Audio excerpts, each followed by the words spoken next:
భారత సుప్రీంకోర్టు తాజ్మహల్ చుట్టూ ఎంత దూరం వరకు వాహనాల రాకపోకలు నిషేధించాలని సూచించింది? 500 మీటర్లు. ఓజోన్ పొర O3 ఏ ఆవరణంలో ఉంది? స్ట్రాటో ఆవరణంలో. మన చుట్టూ ఉన్న పర్యావరణం జీవ నిర్జీవ అనుగట్టాలను వాటి పరస్పర ఆధారిత ప్రభావితాలను కలిగి ఉంది. ఈ విషయాలన్నింటినీ అధ్యయనాన్ని ఏమంటారు? జీవావరణ శాస్త్రం. ఎన్విరానర్ అనే ఫ్రెంచి పదాన్ని అర్థం ఏమిటి? చుట్టూ ఉన్న పరిసరాలు. మానవులు సగటున ఒక రోజుకు 2200 సార్లు శ్వాసిస్తూ ఒక రోజుకు పీల్చుకునే గాలి కిలోగ్రాములు ఎంత? 16 నుంచి 20 కిలోగ్రాములు. 1984 డిసెంబర్ 3న భోపాల్ నగరంలోని union carbide subsidiary pesticide plant ఎన్ని టన్నుల మిథైల్ ఐసోసైనైడ్ వాయువును విడుదల చేసి భోపాల్ గ్యాస్ దుర్ఘటనకు కారణమైంది? 42 టన్నులు. జాతీయ పర్యావరణ విధాన చట్టం ప్రకారం పర్యావరణం ఎన్ని రకాలు? 4 రకాలు. సహజ వనరులను ఎన్ని రకాలుగా విభజించారు? 2 రకాలుగా. ఓజోన్ పొర క్షీణించడం వలన సంభవించే వ్యాధులు, శుక్లాలు మరియు చర్మ క్యాన్సరు. బ్రిట్లాండ్ కమిషన్ ఏ సంవత్సరంలో అవర్ కామన్ ఫ్యూచర్ అనే నివేదికలో సుస్థిరత్వం అనే పదానికి నిర్వచనం ఇచ్చింది? 1987 సంవత్సరంలో. ఎన్విరాన్మెంట్ అనే ఆంగ్ల పదాన్ని ఏ భాషా పదం నుంచి గ్రహించారు? ఫ్రెంచి భాష నుంచి. చారిత్రాత్మక పురావస్తు శిలా సంపదకు సంబంధించిన ప్రదేశాలు, ప్రకృతి దృశ్యాలు, సుందర ప్రదేశాలు కలిగి ఉండే పర్యావరణాన్ని ఏమంటారు? మనోహరమైన పర్యావరణం. ఆమ్ల వర్షాలు కురవడానికి గల కారణాలు ఏవి? అగ్నిపర్వతాలు విస్ఫోటనం చెందటం, వృక్షజాలం నశించడం, వాహనాల ద్వారా ఎక్కువగా విడుదలయ్యే సల్ఫ్యూరిక్ డయాక్సైడ్ వల్ల.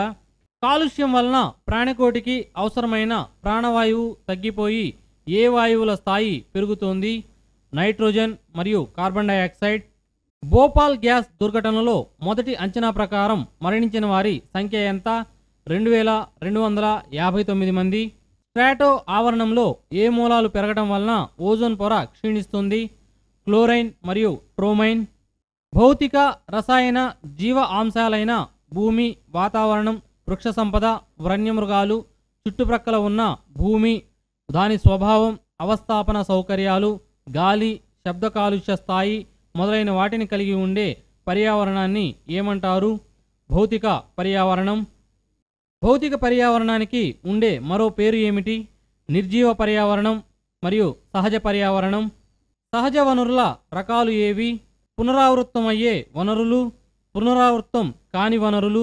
అమెరికా శాస్త్రవేత్త వాల్టర్ రోసెస్ ఏ సంవత్సరంలో జీవ వైవిధ్యం అనే పదాన్ని ప్రతిపాదించారు? 1986లో. తాజ్మహల్ని ఉద్దేశించి 350 సంవత్సరాలుగా యుద్ధాలు, విదేశీ దాడులు, సహజ విపత్తులు చెయ్యలేని పనిని కాలుష్యం చేసింది అని ఎవరు పేర్కొన్నారు? Bill Clinton. భూమి వేడెక్కడం వల్ల వచ్చే దీర్ఘకాల ఫలితాలు ఏవి? ఉష్ణ ప్రాంతాలకు తుఫాన్లు రావటం, ధ్రువ ప్రాంతపు మంచు కరగటం, సముద్ర మట్టాలు పెరగటం, కొన్ని రకాల జీవులు నశించి జీవ సమతుల్యం దెబ్బతినటం. జీవరాశిని ప్రభావితం చేస్తూ ఉన్న సజీవ భౌతిక మూల పదార్థాల కలయికను ఏమంటారు? పర్యావరణం. బరువు దృష్ట్యా చూస్తే మానవుడు రోజు తీసుకునే పదార్థాలలో ఉండే గాలి శాతం ఎంత? 80%. ఐరోపాలోని అటవీ అధికారులు 18, 19వ శతాబ్దాలలో ప్రవేశపెట్టిన భావన ఏది? సుస్థిరత్వం. ఏ అంశాల ఆధారంగా సహజ వనరులను విభజిస్తారు? మార్పు చెందిన గుణం, తిరిగి వాడుకునే విధానం మరియు పరిణామం.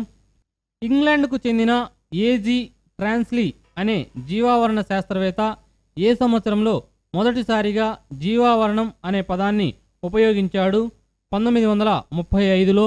జనాభా, జనసాంద్రత, సామాజిక కూర్పు, మతపరమైన, విద్యాపరమైన, సామాజిక సౌకర్యాలు, సాంస్కృతిక కార్యక్రమాలు వంటి అనేక అంశాలు అంతర్భాగమై ఉండే పర్యావరణాన్ని ఏమంటారు? సాంఘిక పర్యావరణం. వాతావరణంలోని నైట్రిక్, సల్ఫ్యూరిక్ ఆమ్లాలు ఉండవలసిన స్థాయి కంటే ఎక్కువగా ఉండటం వలన సంభవించే వర్షపాతం ఆమ్ల వర్షపాతం. వాయు కాలుష్యం వలన ప్రసిద్ధ పాలరాతి కట్టడమైన తాజ్మహల్ ఏ సంవత్సరం నుంచి పసుపు రంగులోకి మారటం ప్రారంభమైంది? 1998. 1966లో పర్యావరణ వనరులను విపరీతంగా వాడుకోవటం ఎంతో ప్రమాదకరమని ప్రపంచాన్ని హెచ్చరించిన శాస్త్రవేత్త ఎవరు? కెన్నెత్ ఇ బౌల్డింగ్. ఒక ప్రదేశంలోని వివిధ జీవజాతుల సంక్లిష్ట సహచారమే జీవ వైవిధ్యం. మొదటిసారిగా జీవావరణం అనే పదాన్ని ఉపయోగించిన జీవావరణ శాస్త్రవేత్త ఎవరు? ఏజీ ట్రాన్స్లీ. పర్యావరణాన్ని 4 విధాలుగా అర్థం చేసుకోవచ్చు అని తెలిపిన పర్యావరణ శాస్త్రవేత్త ఎవరు? ఉటెన్ మరియు రావ్. జీవరాశుల మనుగడకు సహాయపడే పర్యావరణం జీవ పర్యావరణం.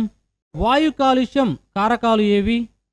అడవుల క్షీణత, న్యూక్లియర్ పరీక్షలు, విద్యుతుత్పత్తి, వాహన విసర్జకాలు, గనుల తవ్వకం, శీతలీకరణ పరిశ్రమలు, శిలాజ ఇంధనాల వాడకం మరియు పారిశ్రామీకరణ. గ్రీన్ హౌస్ ప్రభావం వల్ల జరిగే మార్పు, వాతావరణ మార్పులు, ఋతుపవన గమనం మరియు ఉష్ణోగ్రత పెరగడం. ప్రస్తుత అంచనాల ప్రకారం సగటున ఒక సంవత్సరానికి ఎన్ని బిలియన్ టన్నుల వాయు కాలుష్యం కారకాలు విడుదలవుతున్నాయి? 2 బిలియన్ టన్నులు. ఆర్థికాంశాలైన ఉద్యోగిత, నిరుద్యోగిత, ఆదాయ వనరుల ఉత్పత్తి కారకాల లభ్యత, డిమాండ్లో మార్పులు, పేదరిక స్థాయి మొదలైన అంశాలను కలిగి ఉండే పర్యావరణాన్ని ఏమంటారు? ఆర్థిక పర్యావరణం. సహజ వనరుల లక్షణం ఏమిటి? వనరుల లభ్యత పరిమితిగా ఉండటం. ఈ పరిమితిని ప్రకృతి నిర్ణయిస్తుంది. సహజ జీవరసాయన మార్పు రేటు ఆధారంగా వాటి విలువ మారుతూ ఉంటుంది. పునరావృతం అయ్యే వనరులకు ఉదాహరణ ఏది? గాలి, సౌరశక్తి, సముద్రపు అలలు మరియు భూగర్భ ఉష్ణ వనరులు. జీవ వైవిధ్యం అనే పదాన్ని ప్రతిపాదించింది ఎవరు? Walter Rosen. పునరావృతం కాని వనరులకు ఉదాహరణ ఏది? నూనెలు, రాగి, శిలాజ ఇంధనాలు, బంగారం మరియు వెండి. ఆమ్ల వర్షాల వలన వేటికి నష్టం కలుగుతుంది? అడవులకు, వ్యవసాయానికి మరియు నీటిలో నివసించే జీవరాశులకు. ఓజోన్ పొర క్షీణించడానికి గల కారణం ఏమిటి? నైట్రోజన్ ఆక్సైడ్, క్లోరోఫ్లోరో కార్బన్లు మరియు కార్బన్ డయాక్సైడ్లు. మరిన్ని అప్డేట్స్ కోసం ఈ ఛానల్ని సబ్స్క్రైబ్ చేయండి, లైక్ చేయండి, షేర్ చేయండి. మరిన్ని అప్డేట్స్తో మీ ముందుంటాం. Thank you for watching.